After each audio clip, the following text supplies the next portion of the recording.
По однос на овој закон, јас имам неколку забелешки кои што се загрижувачки. Прво е загрижувачко користењето на еуфемизмот работно ангажирање наместо работни односи. Ние како и да ги наречеме овие односи кои што се регулираат со овој предлог закон, тие по својата природа се работни односи.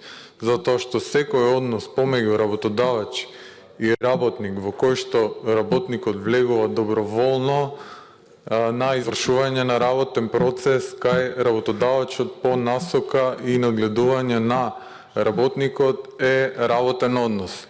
Ние тоа можеме да го наречеме како сакаме, но по својата природа овде станува збор за работни односи, а дека тоа така потврдува и фундаменталниот закон кој што ги уредува работните односи.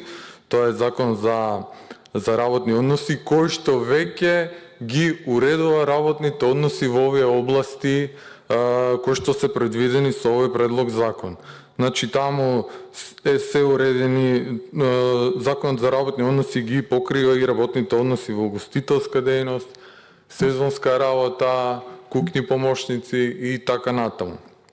Кога веќе утврдивме дека станува збор за работни односи, без разлика како ќе ги нарече овој закон, треба да знаеме дека во трудовото законодавство, законодавството секаде во светот кој што ги уредува работните односи, постои еден принцип, а тоа е дека условите, правата и обврските кои што се предвидени во основниот закон за работни односи се минимум.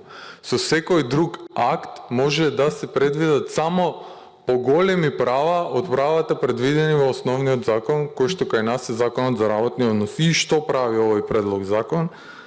Овој предлог закон крати права, што е спротивно на принципите на трудовото законодавство.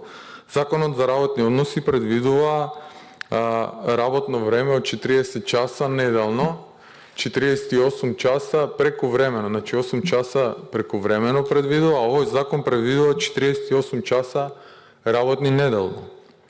Второ, тоа е намалување на работнички права. Втор проблем, втора тенденција кај што се гледа намалување на работнички права е работничките права на малолетни лица. Значи заштитата на малолетни лица во работни односи е уставна категорија.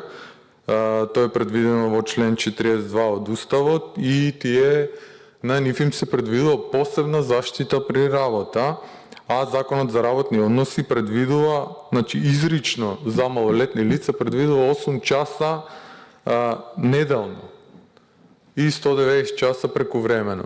Овој закон предвидува 48 часа и за малолетни лица, што е проблем.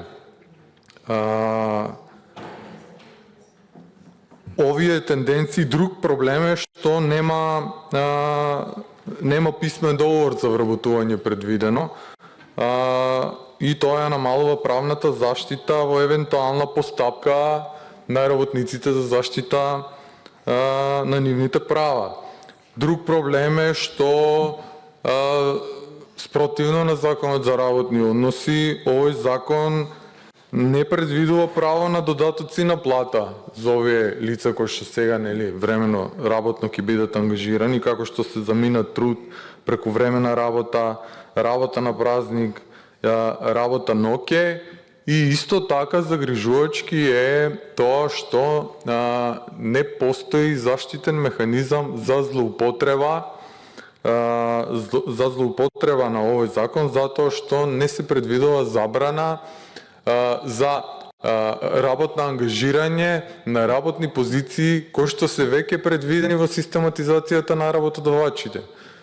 Работните позиции предвидени во систематизацијата на работодавачите не може да бидат за тие работни позиции не може да има временно ангажирање. Значи таму мора да има класичен работен однос, без разлика дали е тоа неопределено или неопределено.